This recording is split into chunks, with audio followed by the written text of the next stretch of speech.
começo, né? Não sei Acho que da Vossa onde que Excelência, parou. eu percebi que a doutora Rúbia estava acompanhando, então, se Vossa Excelência quiser continuar do ponto...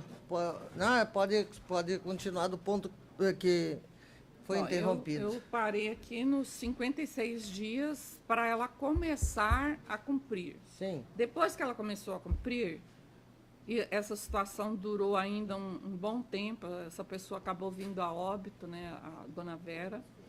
Mas depois desses 56 dias ainda aconteceram vários atrasos posteriores que ela computou a todos para chegar nesses 492 dias. Entretanto,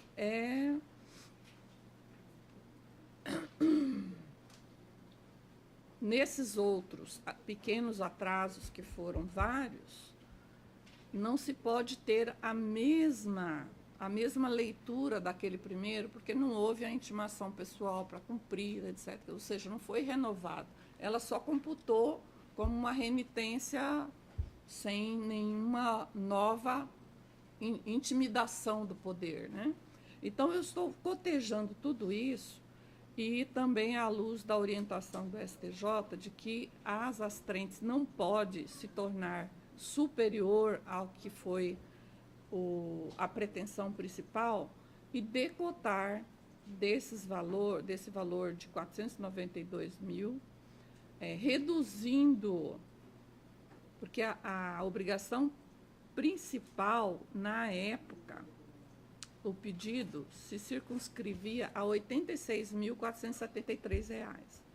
Então, fazendo uma leitura mais dinâmica e à luz do que orienta o CNJ, não, o STJ, eu estou reduzindo essa multa contratual, essa multa cominatória, não é contratual, para R$ 90 mil. Esse é o fecho do meu voto.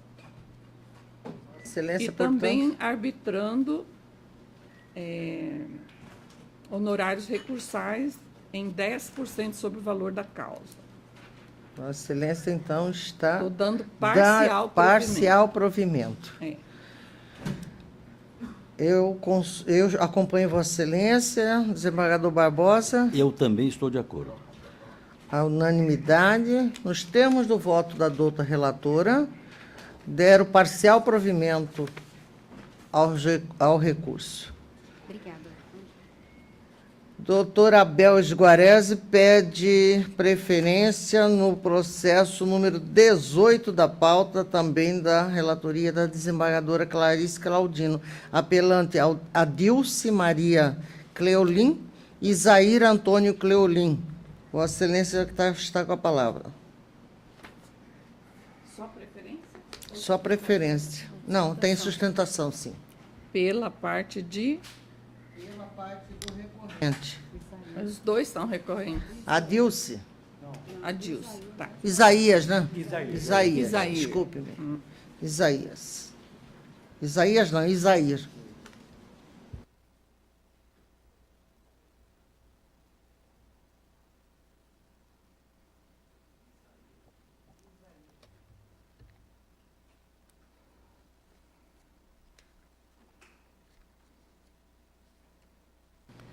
Tratam-se de dois recursos de apelação interpostos por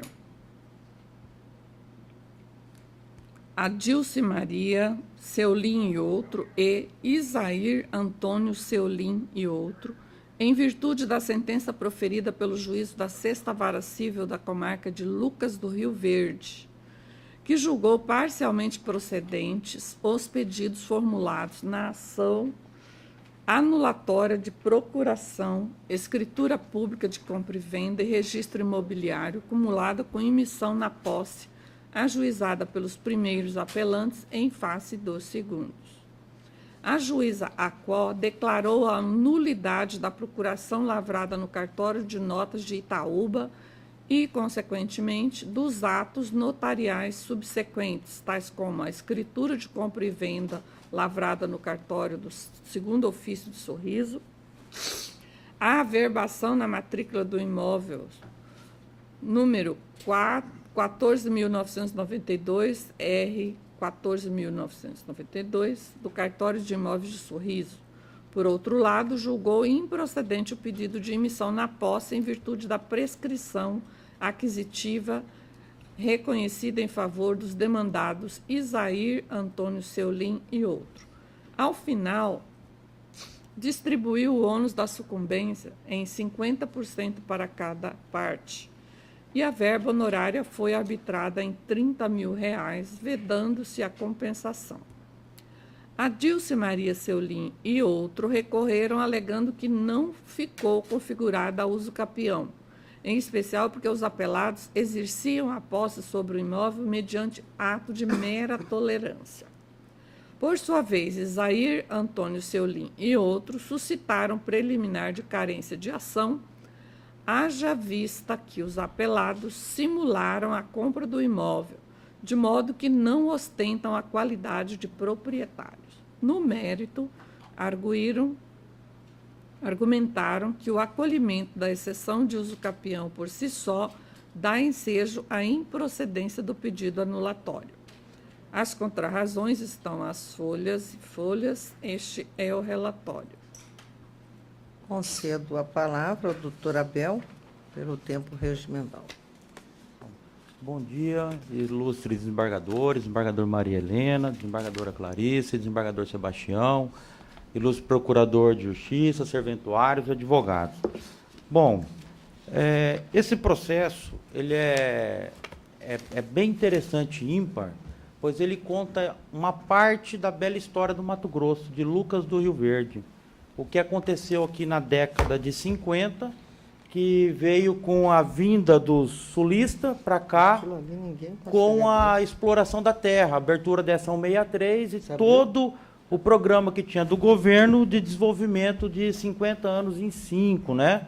Como a gente sabe da nossa história, né? Mas na região de Lucas do Rio Verde, que é chamada de Lucas do Rio Verde por causa do Rio Verde e por causa do Lucas de Barros, que era o possuidor primitivo de toda aquela região, ali iniciou a ocupação do sulista. Quando eles aqui chegaram, essas terras eram todas devolutas, eram terras da União. Mas nós estávamos antes da Constituição de 88. E lá, esses registros de posse, que eram feitos dos particulares possuidor, eles eram feitos, inclusive, em cartório, através de cessão de posse. Hoje, um cartório não lavra uma cessão de posse de terra pública, mas antes lavrava. Então, nós estávamos naquele momento histórico. Então, quando é que eles começaram a chegar na década de 70, alguns antes, e a maioria de 1979 para cá, que é o caso do seu Isair Seolim, ele chegou naquela região e adquiriu 1.000 hectares de posse, através de uma escritura pública. No ano subsequente, face àquela ocupação que estava tendo ali na região, o INCRA, então, foi lá regularizar essa posse e formou-se, então, o PA Lucas do Rio Verde, que é um assentamento. E o que foi feito? Ali os agricultores, naquele momento, eles se uniram porque eles não queriam perder a posse. Eles queriam reivindicar que preservasse aquela posse. E o que aconteceu nesse caso do seu Isair, que havia adquirido 1.000 hectares? Quando eles cortaram os lotes, ele tinha as benfeitorias. Retomando um pouquinho. Como que foi feito o trato com o INCRA, com os agricultores? O INCRA, então, ele veio assentando, o módulo rural era 200 hectares, então poderia um título por CPF. E o que foi feito com o INCRA?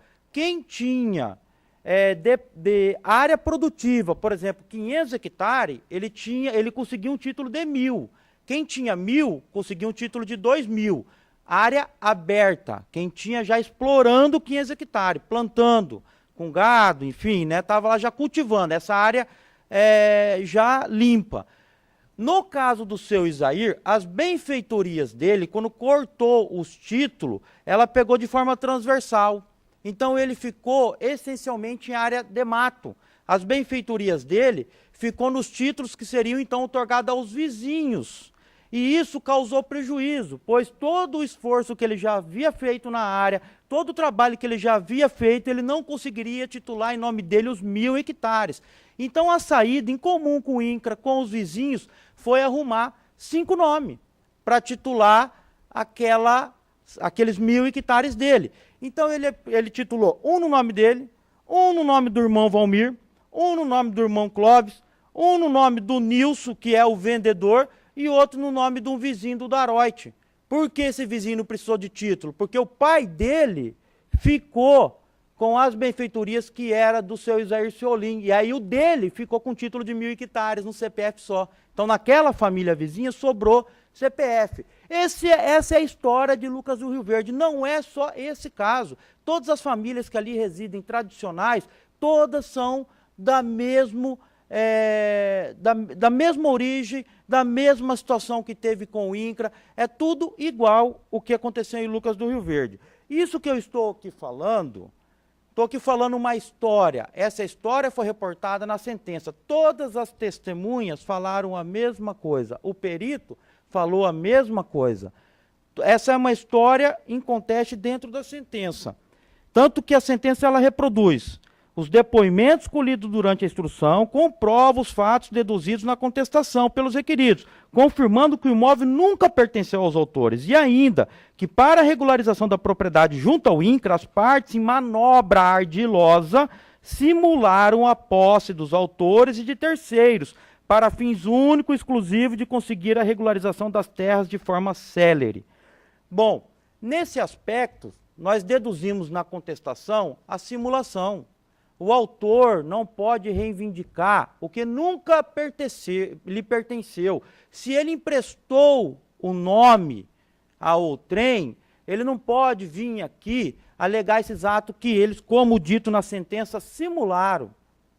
Ele não pode vir aqui alegar a própria torpeza dele e querer reivindicar, porque o ato dissimulado é a propriedade do requerido. E para isso, na contestação feita lá no ano de 2005, nós trouxemos um julgado do STF exatamente nesse sentido, que nesse caso a simulação. Então há uma carência de ação, não pode reivindicar. E esse fato é inconteste no processo, ficou demonstrado. Isso também é uma das razões, uma tese do recurso de apelação. Mas a magistrada ela foi adiante. Ela vem, além de falar da simulação, ela vem e adentra no uso capião. E ela vem aqui na sentença dela e ela conclui, para julgar improcedente o pedido de emissão de posse, que os requeridos têm a prescrição aquisitiva. Isso também ficou em conteste. Eles estão lá exercendo essa posse só deles, desde 1980. E o antecessor deles já tinha mais uns 15 anos de posse. Eles que desenvolveram toda a cadeia produtiva nessa área. Ficou demonstrado que o autor, irmão, ele veio 2 vezes à visita ao irmão. O irmão mora nessa área até hoje, o requerido mora nessa área com sua família até hoje. Eles cultivam pessoalmente a área. Eles cultivam pessoalmente e moram até hoje no mesmo local. Mas a magistrada ela usa a prescrição aquisitiva para julgar improcedente a emissão de posse. E ela fala, remete as partes às vias ordinárias, para você ter o título. Veja bem, nós não estamos numa ação ordinária de uso capião. Os requisitos, a posse mansa, pacífica, contígua, o período aquisitivo ficou demonstrado, a sentença proclamou isso. Todas as provas proclamaram. Mas nós estamos em defesa, alegando uso capião em defesa. É exceção. Ela é prescrição. Ela é uma prejudicial de mérito. Se você acolhe a prescrição, você não adentra o mérito. Não tem como, numa cobrança de dívida de banco, o magistrado ir lá e falar assim, acolha a prescrição, mas o juro também aqui é ilegal, vamos reduzir, a multa é legal. Não. O cara pagou, não pagou, prescreveu. Não vamos adentrar a análise do mérito. Então isso é o fundamento que a gente traz no recurso de apelação, porque ela fez uma situação híbrida. Ela pega e analisa o mérito da ação, que o pedido de nulidade da escritura, a escritura foi lavrada. A escritura foi lavrada, os requisitos, os atos registrais. Naquele momento, o cartório analisou e ele lavrou a escritura e registrou. Se houve nulidade ou não dessa escritura, ela é questão de mérito.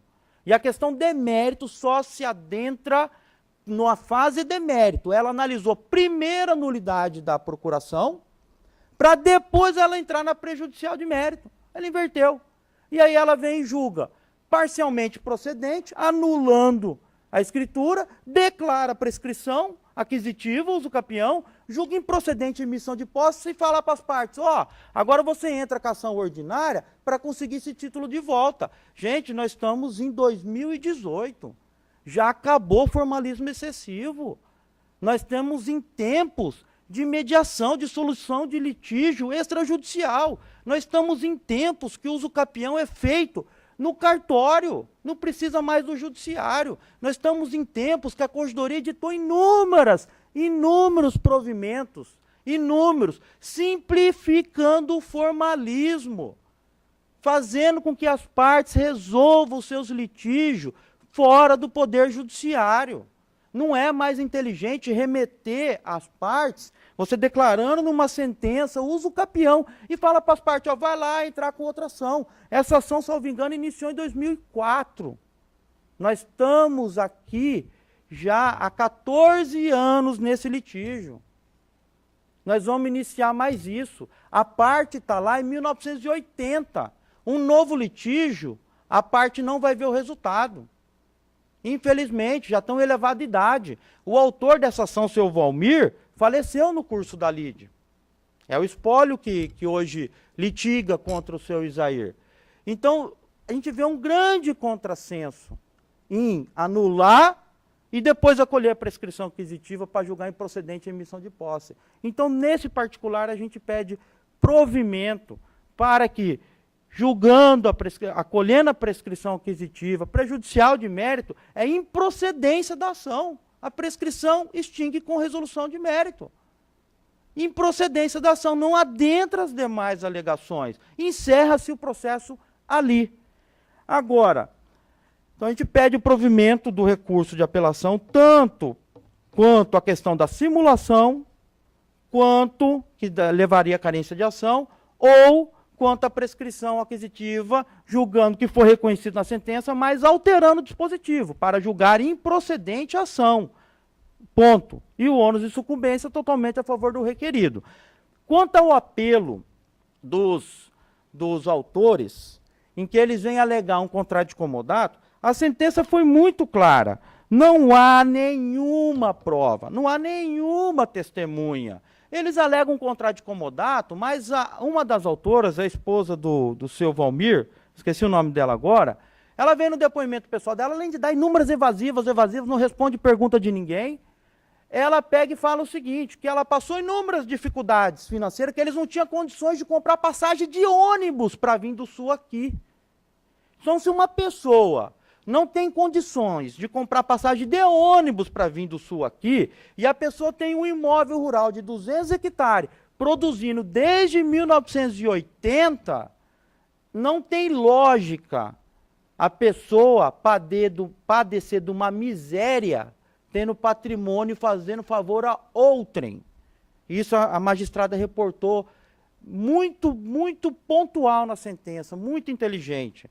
Então, não tem lógica ela falar isso. A única prova que tem é um depoimento pessoal, que o depoimento pessoal dela não faz prova em favor dela. Não tem nenhuma testemunha em favor dela. A prova pericial nada disse sobre isso. A prova pericial foi mais. Constou que sempre foi exercida a posse pelo Isair. Sempre ele produziu para ele. Todos os vizinhos ali confirmaram. A propriedade sempre foi dele, ele nunca produziu para outrem. Inclusive perguntas feitas às testemunhas, perguntando, você já precisou, por exemplo, de uma máquina emprestada do seu Isair? Já. E ele precisou pedir autorização para alguém? Não, na hora ele sempre emprestou. Ele não está exercendo a posse em nome de outrem. Ele não está sendo um fâmulo de posse. Ele é o possuidor, ele manda, ele desmanda, ele produz para ele. Foi indagado também, várias perguntas ao próprio Isair no depoimento dele, sobre uma defraudação de penhor. Nos anos que sucederam ao Plano Collor, o custeio feito no Banco do Brasil ele custou o dobro do que produziram. Então, os produtores, por uma questão de sobrevivência, não entregaram o produto ao banco, não pagaram o banco e sofreram processos criminais, que se arrastou aí até quase os anos de 2000. E lá ele respondeu, fui eu que eu paguei. Então, se ele era o procurador, ele não ia pagar uma conta que não é dele. Ele que pagou, ele que desenvolveu toda a área, ele que investiu. Os lucros é dele, nunca foi para outrem. Ele exerceu a posse sempre em nome dele. Então, essa alegação de comodato ficou apenas uma alegação no processo. Não há uma linha de prova, não há um depoimento, não há uma linha na perícia realizada, não há nenhuma prova. E essa alegação foi totalmente repelida pela sentença recorrida por ambos. Então, com essas considerações, agradecendo o bate-papo que me permitiram aqui trazer, é sempre um prazer estar aqui no tribunal, na tribuna. A gente pede o provimento do recurso de apelação do senhor Isair Seolim, tanto alternativamente para acolher a preliminar de carência de ação, faça a simulação, como a magistrada usou, ardilosa, feita pelas partes. Esse é um fato. Inclusive, mais um detalhe, numa oitiva de carta precatória em Campo Novo, o magistrado que ali teve, eu não lembro o nome do magistrado, depois que uma das testemunhas, não lembro também qual que mora lá hoje, foi e contou a história, essa história aqui de Lucas. A gente emprestou um nome, aconteceu isso com todo mundo, porque era a forma de salvar a área, porque a gente estava lá há muito tempo e tal. E o magistrado ouviu, e ele pegou e determinou a extração de cópias ao Ministério Público. Vossa Excelência dispõe de mais 1 minuto. Obrigado. Para apurar o crime. E aqui no final o magistrado assim também faz. Então a simulação ficou em conteste nos autos. E a prescrição também ficou em conteste, é o motivo que a gente pede provimento do nosso apelo e o improvimento do apelo dos autores. Muito obrigado, desembargadores. Palavra à relatora. Obrigada, senhora presidente. Essa preliminar de carência de ação, ela está baseada em argumentos que se entrelaçam com o mérito. Eu não consegui separar as coisas, vou analisar em conjunto.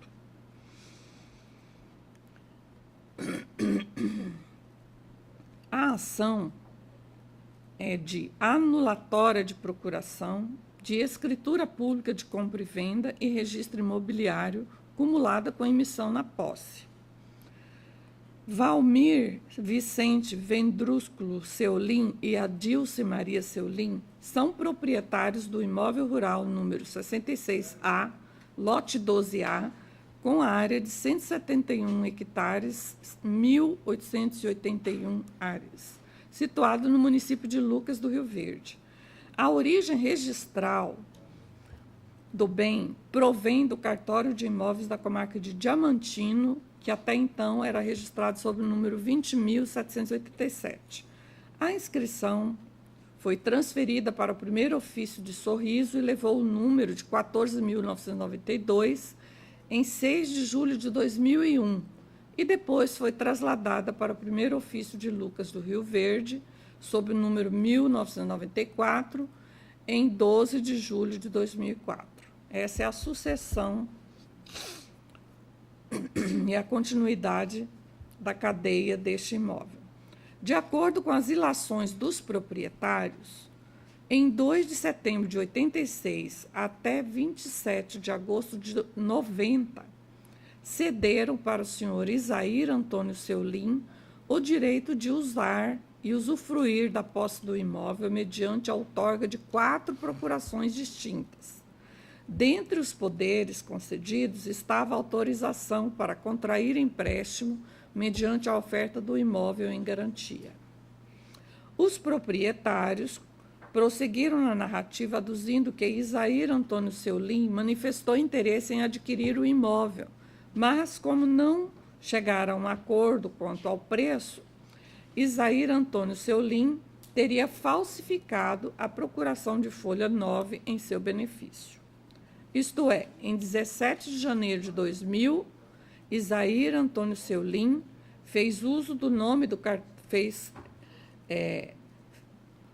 no cartório do registro de notas de Itaúba, fez uso do nome, que na época era distrito de Colíder, e confeccionou a procuração por instrumento público que conferia para si mesmo amplos poderes para alienar, vender, doar, permutar ou onerar o imóvel rural litigioso. Munido dessa procuração, o senhor Izair celebrou o contrato de compra e venda lavrado em 3 de dezembro de 2001 no cartório do 2º Ofício de Sorriso, em que figurou como adquirente a senhora Leda Maria Carvalho, sua companheira. O negócio previa o pagamento de R$60 mil, cujo desembolso nunca se efetivou, segundo os autores da ação.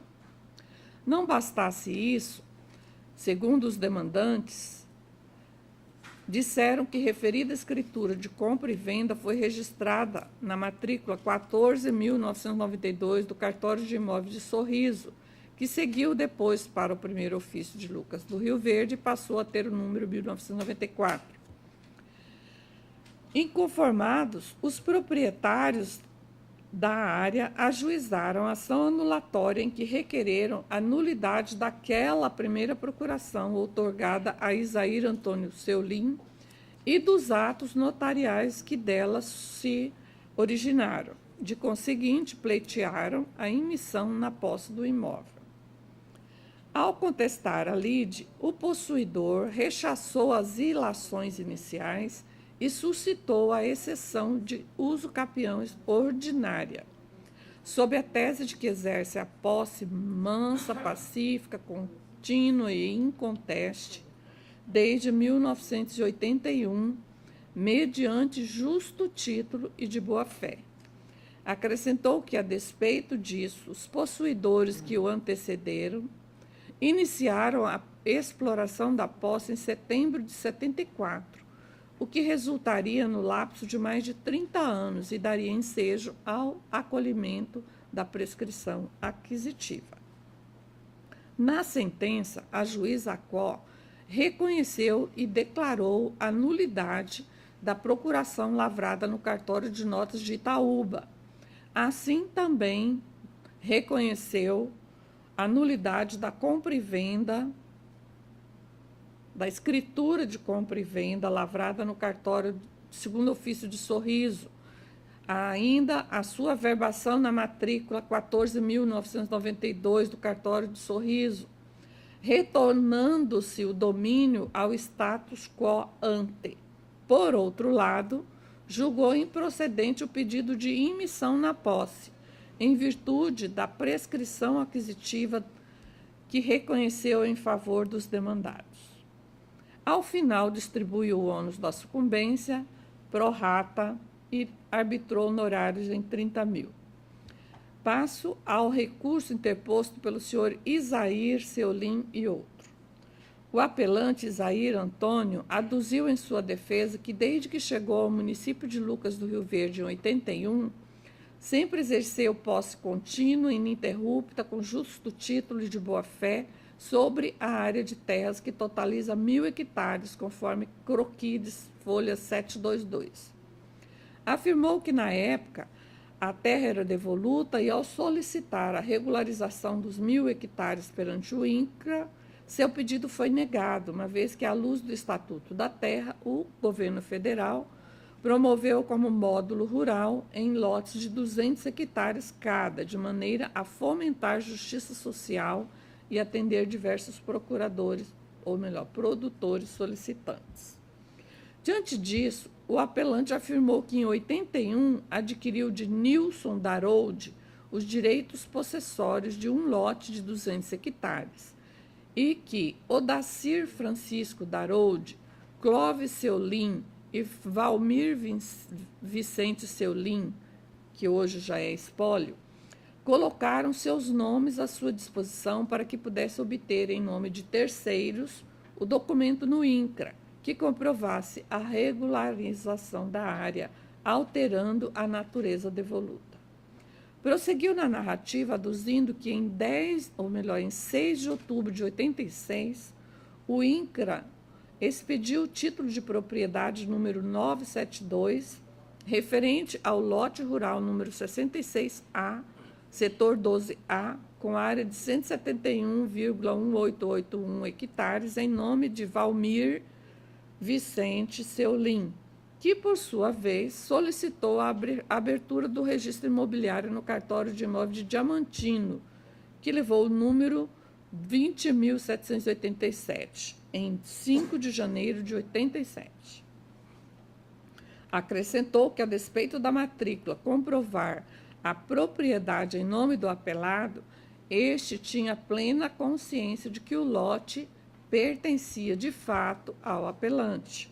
Segundo as razões recursais, afirma que a juíza sentenciante reconheceu que a forma de aquisição da propriedade pelo apelado decorreu de simulação com o apelante, o que significa que o apelado nunca ostentou a qualidade de proprietário, e isso o torna carecedor desta ação anulatória, a qual deve ser extinta sem resolução do mérito.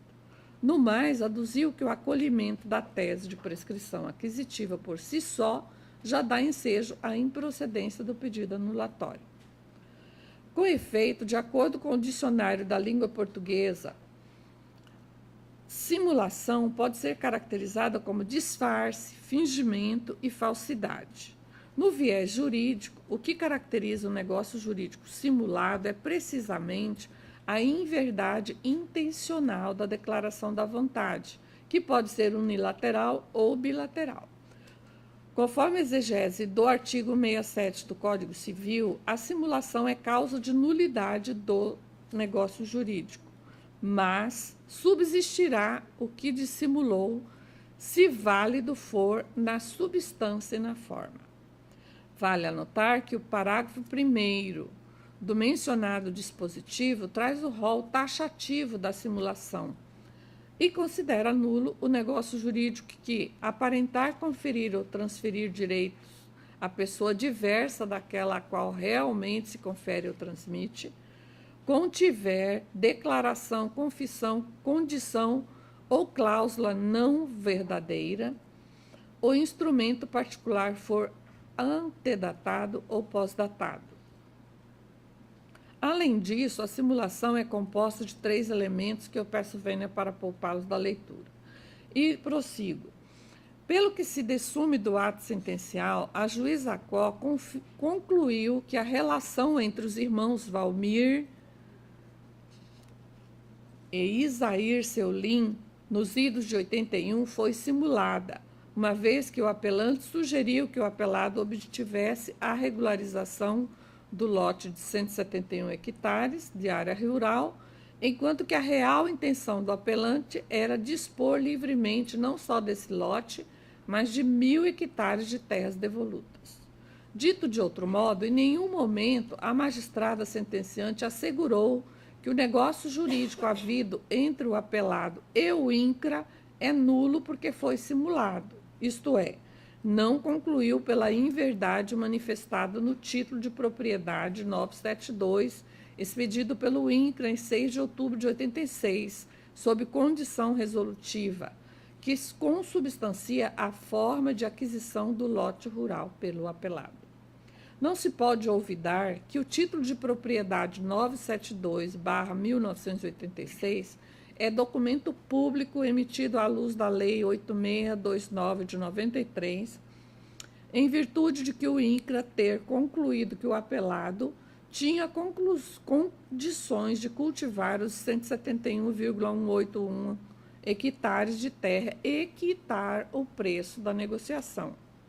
Aliás, sem embargo, a divergência familiar ressoa do seguinte trecho tirado da peça de defesa, aspas, a última vez que o autor compareceu na cidade de Lucas do Rio Verde a passeio na casa dos requeridos foi no ano de 86, fecho aspas, que o apelado esteve na área regularizada na época em que o agente do INCRA promoveu o levantamento dos assentados, e tal fato corrobora a autenticidade da manifestação de vontade de obter a propriedade do imóvel.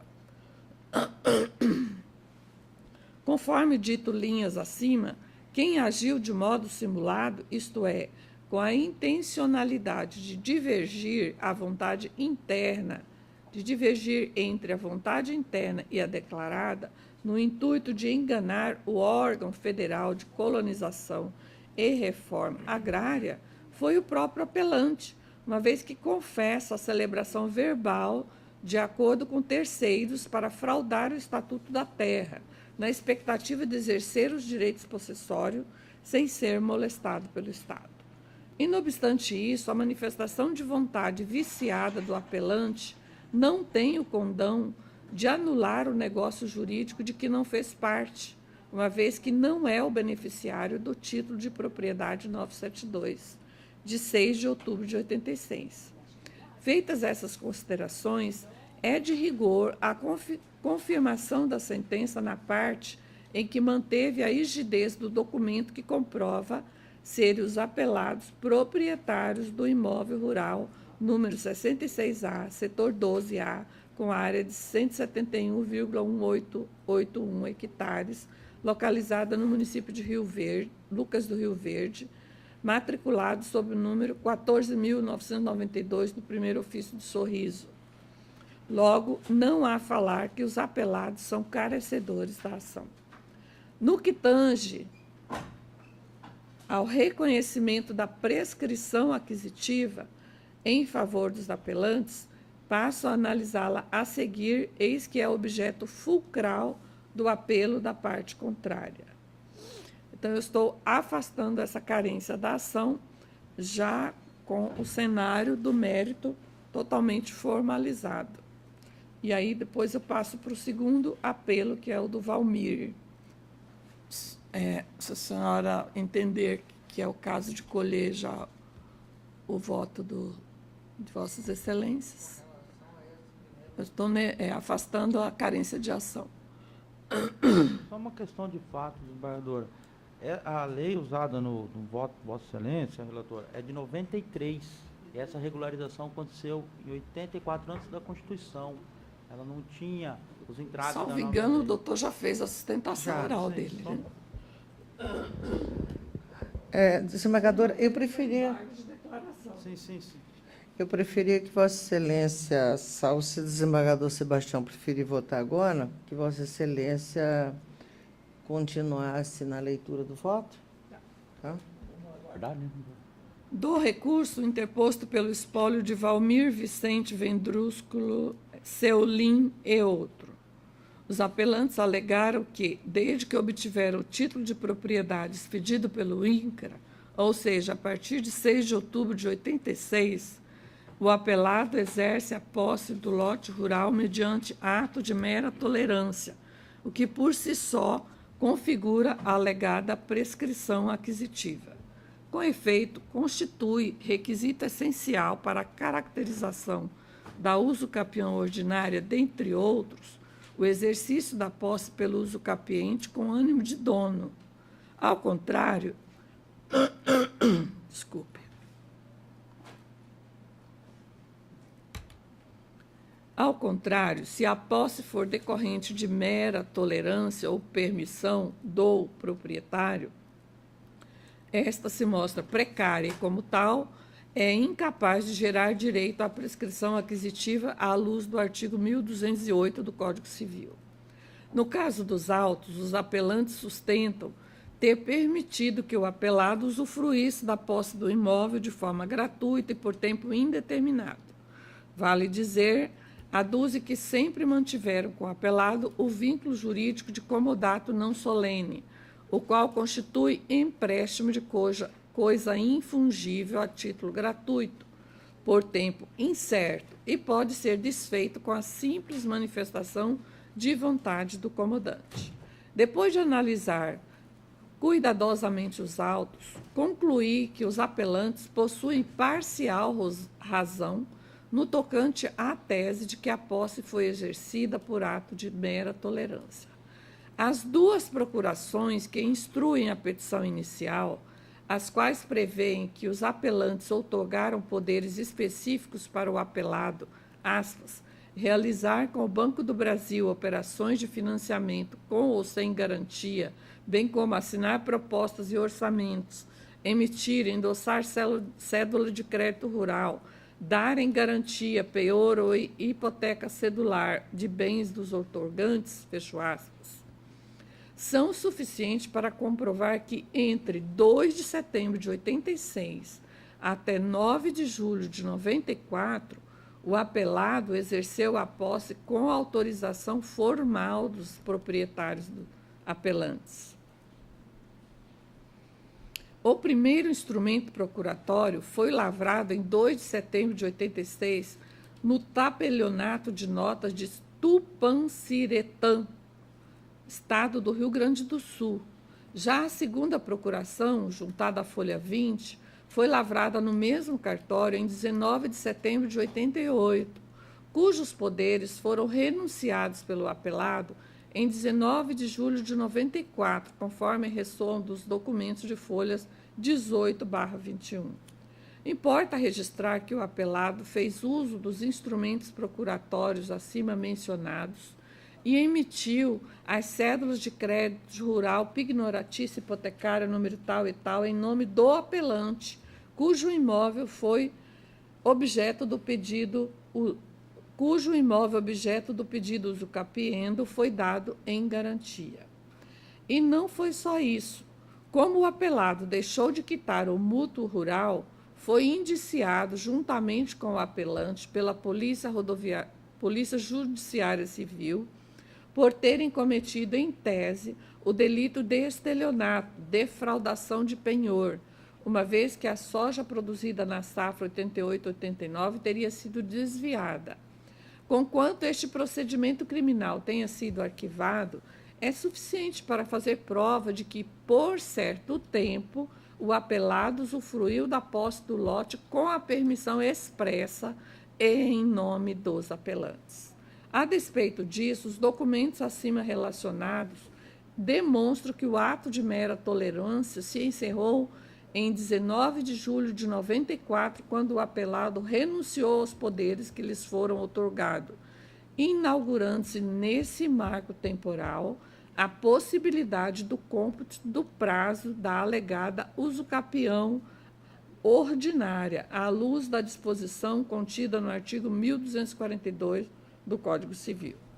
Insta a salientar que, para a configuração da usucapião ordinária, além do preenchimento dos requisitos genéricos, ou seja, coisa hábil ou suscetível de usucapião, posse com ânimo de dono e decurso do prazo sem oposição, é imprescindível a prova do justo título e da boa-fé. A jurisprudência entende que o justo título pressupõe que o instrumento tenha sido assinado pelo proprietário, mas que, por faltar-lhe requisito formal, não produz o efeito desejado, como, por exemplo, promessa de compra e venda, cessão de direito mesmo sem registro, etc. Trago aqui jurisprudência e doutrina a esse respeito e prossigo. Já a boa-fé exigida no artigo 1242 é definida como a crença do possuidor de que a coisa de que tem a posse lhe pertence de forma legítima. Na espécie, o apelado não é detentor de justo título do lote número 66A, setor 12A, uma vez que não possui documento celebrado com os apelantes capaz de transmitir-lhe o domínio. Além disso, o apelado sempre teve conhecimento de que o imóvel é particular, cujo óbice afasta a propalada boa-fé e impede a sua aquisição pelo Instituto da Usucapião Ordinária. Na verdade, ainda que a prescrição aquisitiva suscitada pelos apelados seja analisada sob o viés da usucapião extraordinária, que dispensa o justo título e boa-fé, cujos requisitos se resumem no exercício da posse com ânimo de dono, mansa e pacificamente, de forma contínua pelo prazo superior a 15 anos, igual ou superior a 15 anos nos termos do artigo 1238 do Código Civil, sua pretensão ainda assim não prospera. Com efeito, conforme já explicado, o termo inicial da contagem do prazo usucapiendo extraordinário é a data da renúncia dos poderes outorgados ao apelado, em 19/7/94, considerando que o apelado foi citado em 16 de setembro de 2005, conforme certidão de folha 32, vê-se que o lapso de 15 anos não foi atingido, o que enseja a reforma da sentença no tocante ao acolhimento da tese de defesa estribada na prescrição aquisitiva. Enfim, apesar do apelado ter exercido posse do imóvel desde 81, há óbice intransponível para reconhecer a prescrição aquisitiva ordinária, ainda que somada às posses anteriores. Há uma porque entre o interstício de 2 de setembro de 86 a 19 de julho de 94, a posse foi exercida por ato de mera tolerância dos proprietários e em nome destes.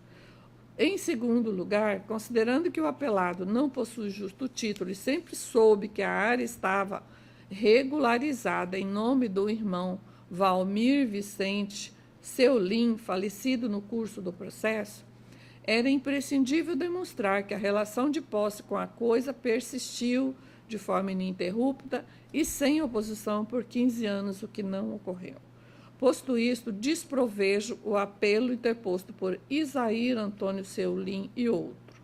Dou provimento ao apelo interposto pelo espólio de Valmir Seulin e outro para reformar a parte da sentença que reconheceu a configuração de prescrição aquisitiva e, de conseguinte, acolher o pedido inicial secundário e determinar a emissão dos apelantes na posse do imóvel.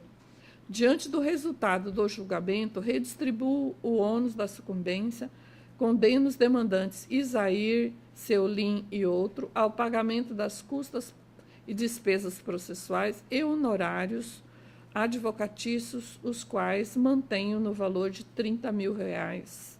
É como voto. Bem, eu vi atentamente, podemos observar que não se trata de uma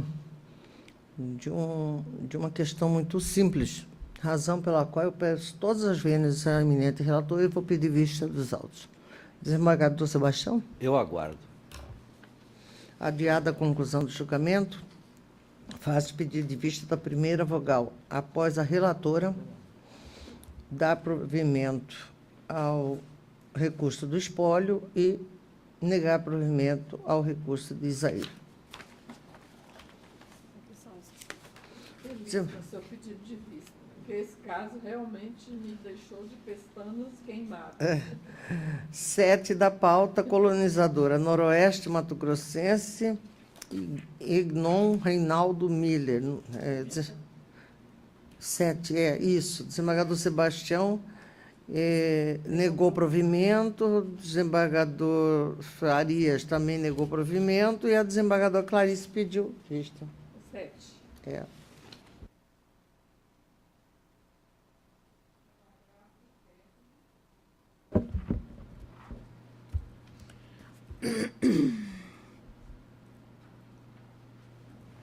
Pedi vista para melhor análise da matéria, porque enquanto ouvia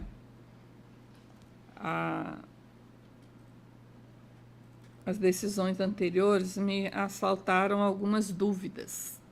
Trata-se de recurso de agravo interno, interposto pela empresa Conomole, colonizadora noroeste mato-grossense, em face da decisão proferida nos autos da apelação 86675/2017, que não conheceu do apelo por ser intempestivo. Quando o desembargador leu o voto, eu fiquei em dúvida, porque, ao mesmo tempo em que a parte promoveu 2 embargos de declaração lá embaixo, no primeiro grau. O primeiro foi rejeitado. Aí ele aviou o segundo.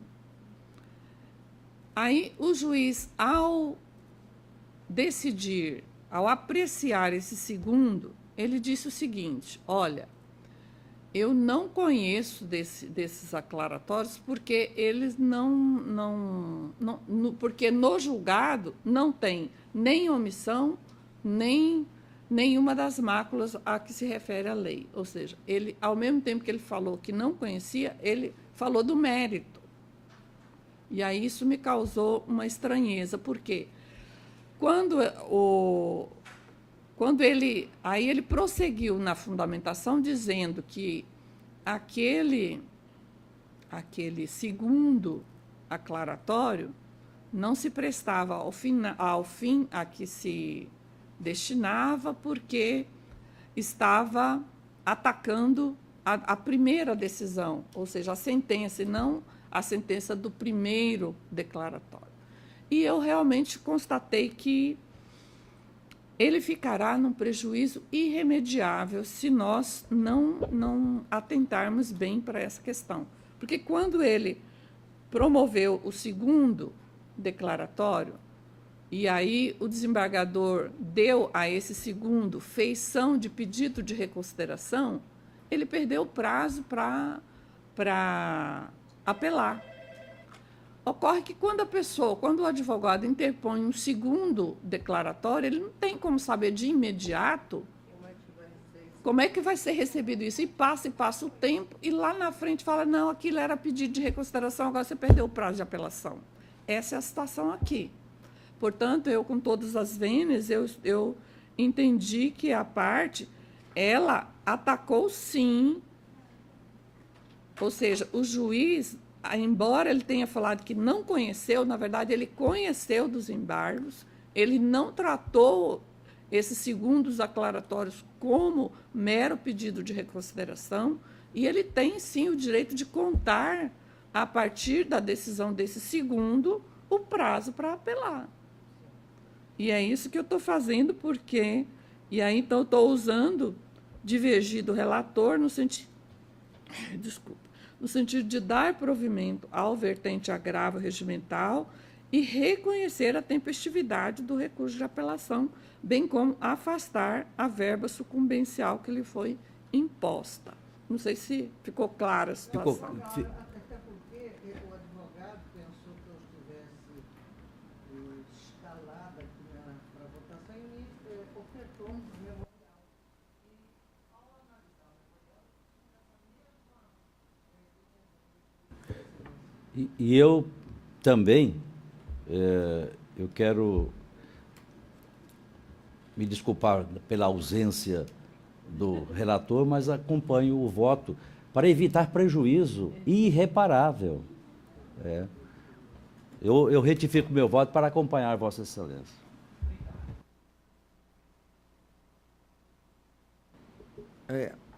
Então, concluído o julgamento, o relator negou provimento e, por maioria, deram provimento.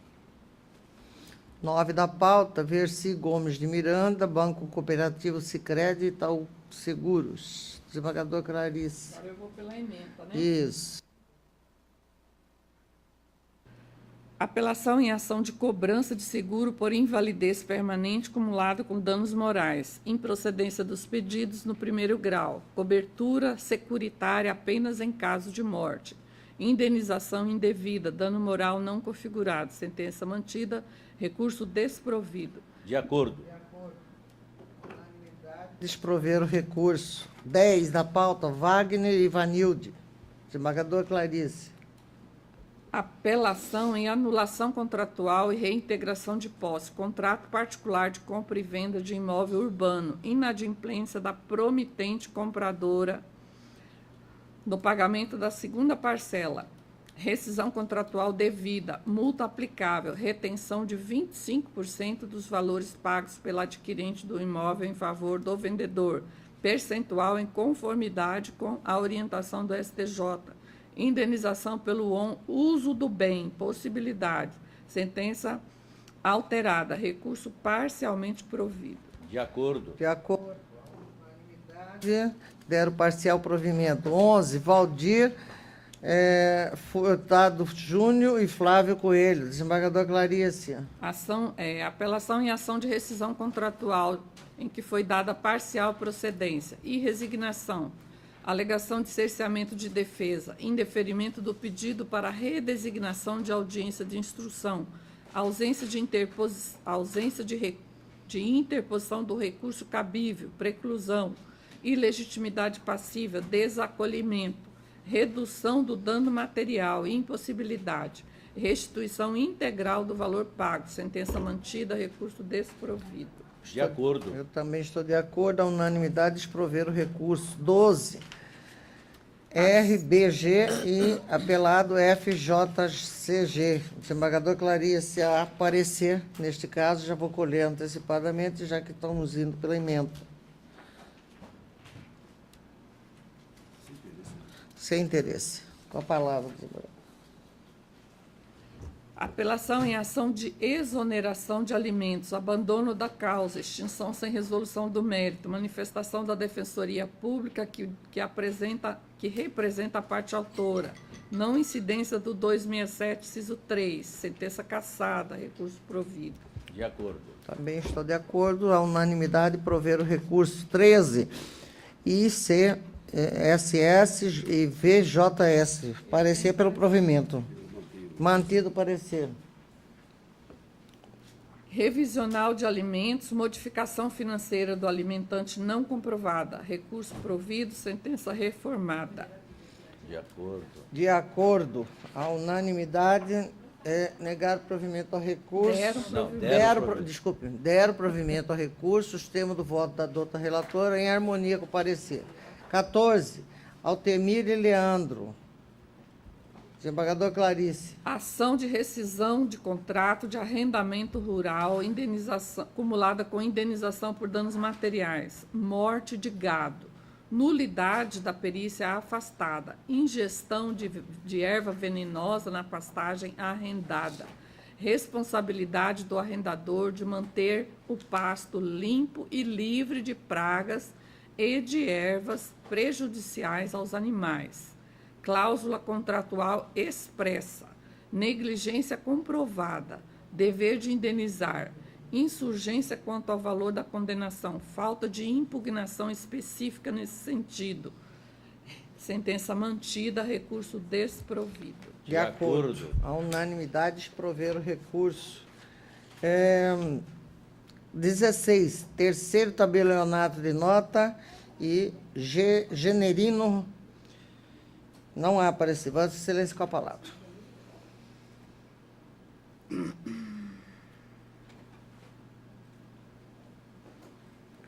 Eu estou negando o provimento ao recurso porque infere-se inafastavelmente que o recorrente agiu com culpa, pois de forma negligente permitiu que terceiro lavrasse procuração falsa, passando-se pelo autor.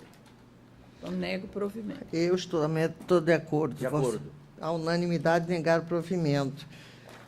17. Petrobras e André Augusto. Desembargador, sou eu mesma. Também vou pela emenda com vênia de Vossas Excelências. A emenda parece que está maior que o voto. A alegação de erro injudicando, diante da aplicação das regras do novo CPC, mormente pertine a condenação dos honorários de sucumbência, aplicação imediata da Lei Processual Civil, da nova Lei Processual Civil, aos processos em curso na fase em que se encontram, conforme o artigo 14 do CPC. Prolação da sentença após a vigência do novo CPC. Honorários advocatícios que devem observar a regra do artigo 85, parágrafo. Não havendo falar em fixação por equidade. Alegação de invalidade de intimação do apelante em sede de processo trabalhista que originou a carta de adjudicação do imóvel, objeto de discussão no desembargo terceiro, matéria impertinente ao presente feito. Eu estou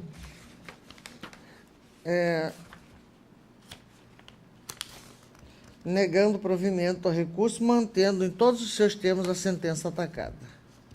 Desembargadora Clarice? Desembargador? Acordo. A unanimidade, negar o provimento ao recurso. Número 21 da pauta, também da minha relatoria.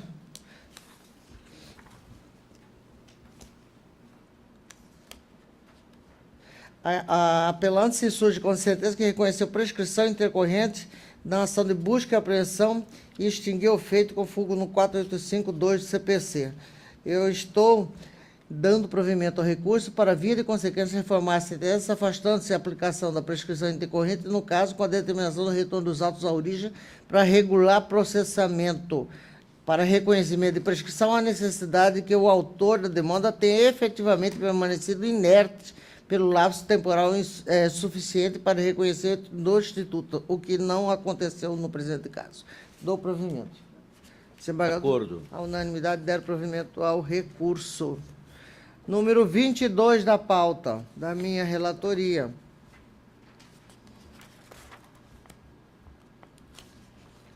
Estou dando provimento ao recurso para determinar a taxa de juros moratórios seja cobrada em conformidade com a média do mercado praticado pelas financeiras na época da contratação, em torno de 7,22 ao mês. Afastar a cobrança de despesas vinculadas à concessão de crédito, bem como determinar a taxa de juros moratória em relação ao contrato de seguro em 1% ao mês, como já consta no contrato de empréstimo pessoal. Determinar a repetição do indébito dos valores pagos em excesso, devidamente corrigido, de juros de mora de 1% ao mês, desde a citação correção monetária pelo INPC, desde o pagamento, admitindo a compensação se houver saldo devedor após a realização do novo cálculo.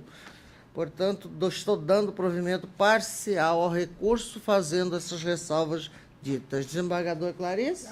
De acordo. A unanimidade der parcial provimento ao recurso. 22. É o da loja Renner, né? 25, Oi e Daniela Queiroz. Daniele Queiroz. Dando provimento ao recurso apenas para reduzir o valor do dano moral para R$10.000, mantendo-se no mais a sentença. É um caso bem simples. Com relação à telefonia Oi. A unanimidade, nos termos do voto da relatora, deram provimento parcial ao recurso. 27. 27 é o embargo de declaração, assim também é o 31. Eu estou desprovendo ambos, por não haver nenhuma obscuridade, nenhum... De acordo. Há um agravo interno que também está sendo desprovido, é o 32 da pauta. Não havendo argumento da parte que gere modificação do julgado, mantendo a decisão por seus próprios fundamentos. De acordo. Desembargadora? De acordo. A unanimidade é desprover o recurso. Desembargador Clarice, 30, Manuel Ornelas de Almeida e Banco Santander. Estou acolhendo em parte porque, de fato, escapou a questão dos juros de mora. Então, não foi fixado de forma clara o termo inicial do juro de mora. E aí... Eu estou de acordo, De desembargador. acordo. A unanimidade acolheram parcialmente. 34, Banco Santander e Marisa Camargo Pupim. Eu estou desprovendo. Eu estou de acordo. Necessidade de intimação pessoal da parte nos casos de abandono da causa, a regra foi observada e isso aí a gente já está fazendo monocraticamente. Não tem Eu como. acompanho, o desembargador acompanha, desprover a unanimidade. Consulto se mais alguém quer fazer uso da palavra, uma vez que esgotamos a nossa pauta.